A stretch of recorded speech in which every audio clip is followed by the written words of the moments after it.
Hi guys, how you doing? Just thought I'd do another wee video. Partly follow up to the last one I did, and partly just to cover a few things that we maybe didn't mention. Again, to do with nutrition, as always. So it's on the back of a couple of sort of email inquiries or questions, should I say?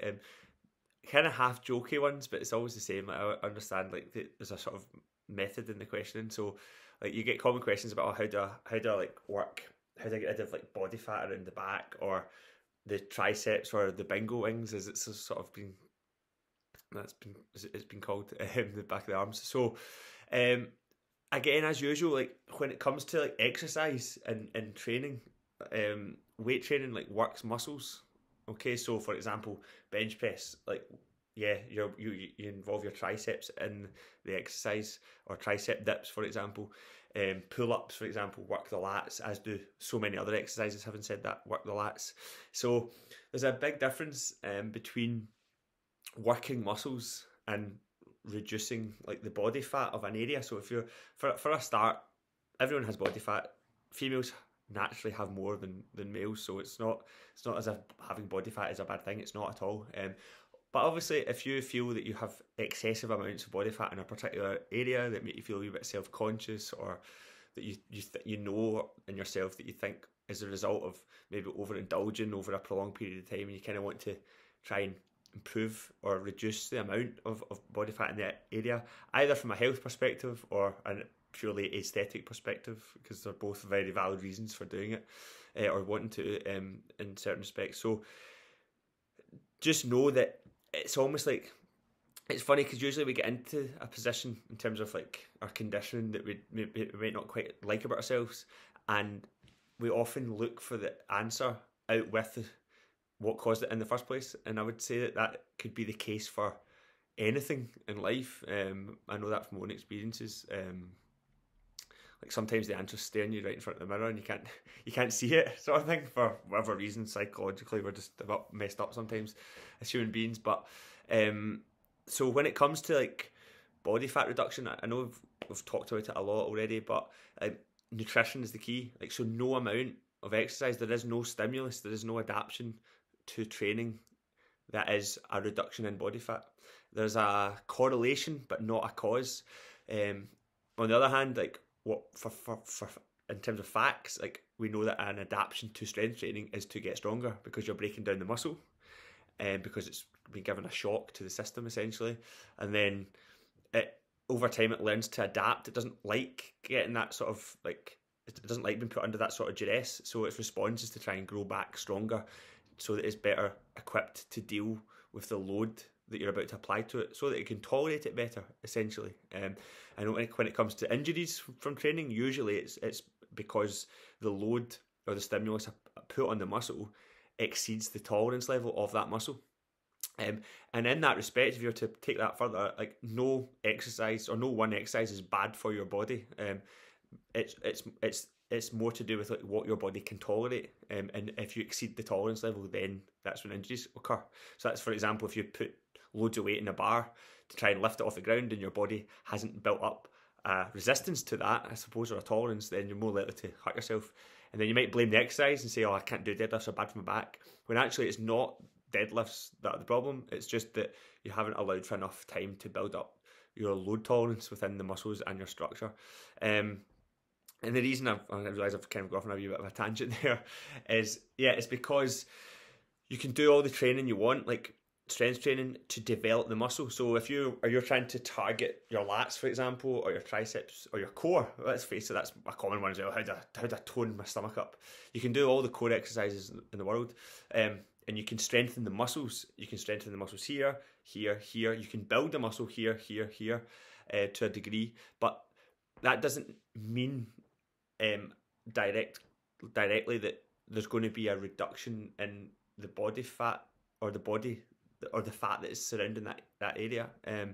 It may enhance in your head anyway the impedance of it. It might firm things up here, but that's to do with the muscle, as opposed to the reduction in any body fat, because that can only occur when you pay more attention to the nutrition side of things. So it's entirely possible to get stronger, to get fitter, but not necessarily, and improve your body composition, body fat percentage, via training, but not necessarily reduce your overall amount of body fat within the body, because they're two separate things. I hope that makes some sense. So, for example, let's imagine your body fat is a sheet. Okay, so you could either have a very thin sheet or a duvet. Okay, and you could train your core muscles through core exercises. And let's suppose that the core muscles can be represented as like wee stones, right, or wee pebbles. So if you have two people equally train those muscles and develop those muscles equally, they'll maybe grow a little bit. Those muscles will grow, and they're sort of pebbles, but they'll never become. Whether or not they become visible, i.e., if there's an aesthetic change, won't be determined by. It will be determined, sorry, by like what sort of like sheet is covering the pebbles. Is it a thin sheet, or is it a sort of duvet? And that duvet would be the amount of body fat on top of the actual pebbles, i.e. the muscles. So you could easily have a scenario where you've got a really strong core, really strong muscles, on your arms or your lats or your abdominals. But if you've got a certain level of fat on top of that, then you might not see what's underneath. It doesn't mean you're not strong. It just means it's not as obviously visible. And equally, you may be able to see these visible looking muscles, but that doesn't necessarily mean you're strong, or that you've got a great strong core. Just because you can see it just means you've got a really low level of body fat. So it kind of works both ways, and I don't like going on about this too much, the aesthetic side of things, but I'm just responding to questions I get asked and trying to answer them in some sort of way.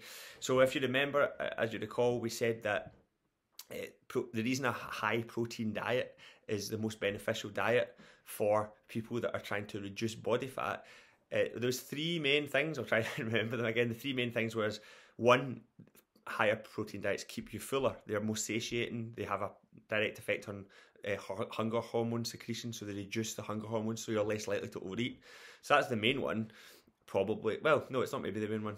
Second one is that it protects muscle. So high protein diet is muscle sparing, so it protects your existing muscle, so that you're not losing muscle mass. Like, so your body composition improvements can be sort of like geared towards steered in one direction, because it means that any reduction or any weight loss you have will be primarily body fat as opposed to muscle, because if you're having a high protein diet, it's almost like a shield. It's almost like the muscle's shield, and it protects it. It says, no, we're keeping that, we're going to need that.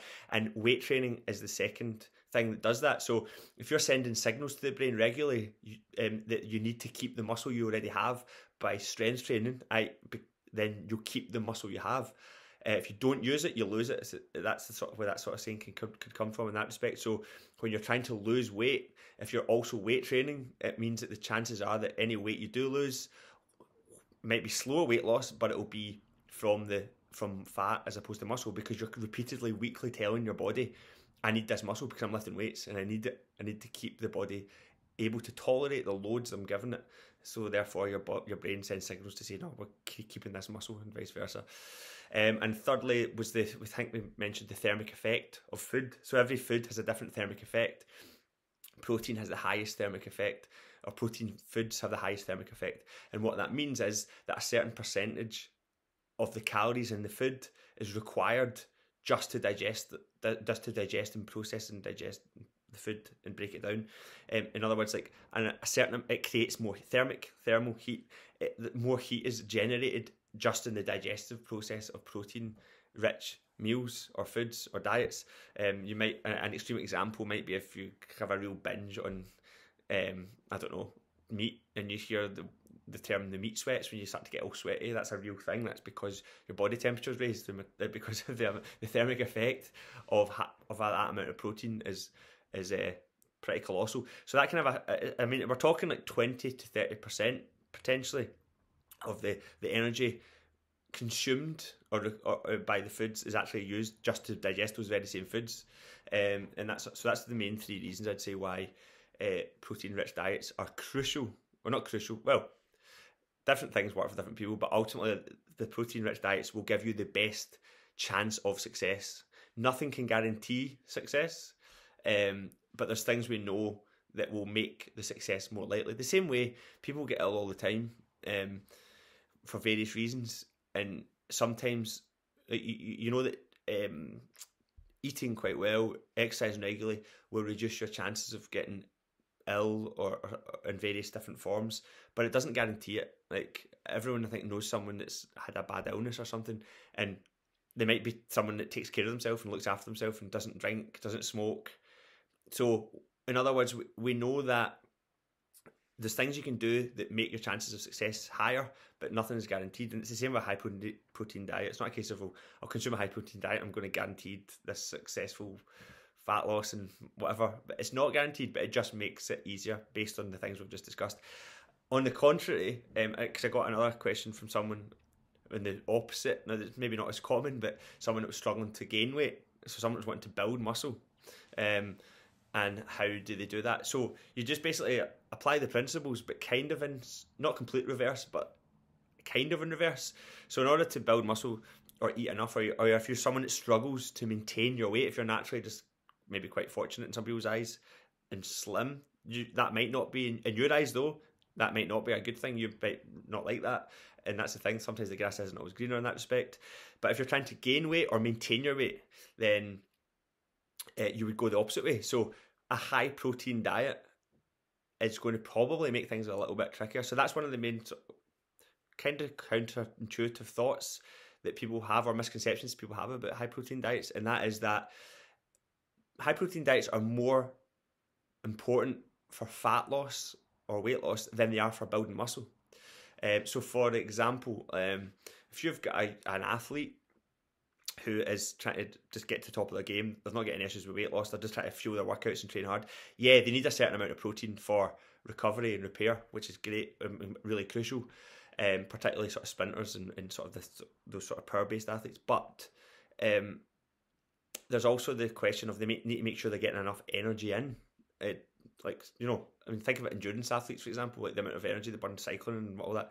So a high protein diet, you wouldn't apply the same principles. You wouldn't put someone like that on a high protein diet, because it find it, for the very reasons are, it makes you less hungry, it's harder to overeat, and those are the things you don't want really, for people that are trying to gain weight or maintain their weight if they're doing a lot of exercise. So it's a moderate protein diet with a higher carbohydrate diet. So for example, I have obviously the 4 boys, they're getting to that age, it's outrageous the amount of food that they want to eat all the time. And yeah, obviously if the sweets in the cupboard, they're going to nab them.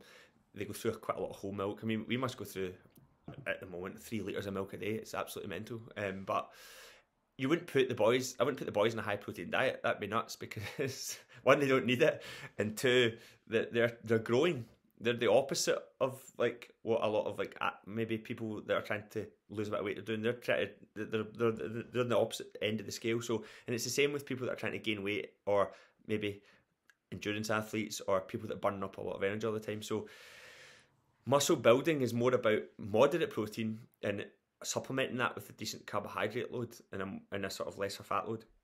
So it's different rules. So that's one of the paradoxes. The higher protein diet, which you might associate with like guys in their 20s tanning protein shakes and big muscly guys, actually, like, no, it's not them that need to prioritise protein to the same degree. They need a certain amount, but it's not as relevant. And the same can be said, I've said it before, of weight training itself. So often you find that the people that need, the demographics that need resistance training and weight training or will stand to benefit from it the most are probably the demographics that partake in it the least. So if you go into any commercial gym, for example, you'll notice that there's usually a big massive cardio suite with 20 treadmills, 20 cross trainers, spin bikes, etc. Cardiovascular exercise, which is good for the heart, of course. And then there's a sort of smaller room usually for the weights, and there's maybe like one bench, a couple of benches, a couple of squat racks, and that's it. And usually that area's lots of really strong looking guys in their 20s. And usually, I'm not saying like this is all, because I'm just talking like generally, because obviously you get exceptions. And then the cardio area is usually more maybe men and women 40 plus, and tend to be predominantly women, I would say. But it should be the other way about, because, well, not necessarily the other way about, but what I mean is the people that would benefit the most from weight training, heavy weight training, strength training, the stuff you guys do, are predominantly like people that are getting 30s, every 10 years you lose 10% of your muscle mass. So the older you get, the more and more relevant strength training is to intervene and stop that natural sort of deterioration. And then once you get sort of females that are maybe menopause age, they too will benefit massively from strength training more than anything, more than any sort of training, because of the associated links as well with like osteoporosis or loss of, or at least loss of bone density. And we know again that strength training can help intervene, prevent that process, or at least slow it down. But in some ways, even go the other way and actually increase your bone density if you've never done strength training before in your life. So, so there's a few counterintuitive things that you need to consider. One is high protein diets are more beneficial for fat loss than they are for muscle gain, probably. And those that strength train, it's marketable for the younger generation.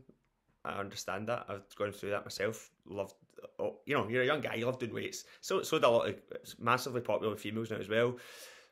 And it's probably a lot of the time one of the things that you sometimes hear is that, as I said, like maybe you get to a certain age and people think, oh, I'm too old to do that. You're never too old. Definitely not. In fact, if anything, it's because of their advancing years. And when I say advancing years, I'm using it as a very general term. I'm in my 30s. You would say anything above 20 I'm talking about. 30s, 40s, 50s, 60s can all benefit from some form of strength training. Because you hold on to the very thing that we lose, which is muscle tissue. That's one of the defining characteristics of age, isn't it? Like lack of stability, infirmity, more prone to falls, starting to hunch over. That's all to do with muscle loss.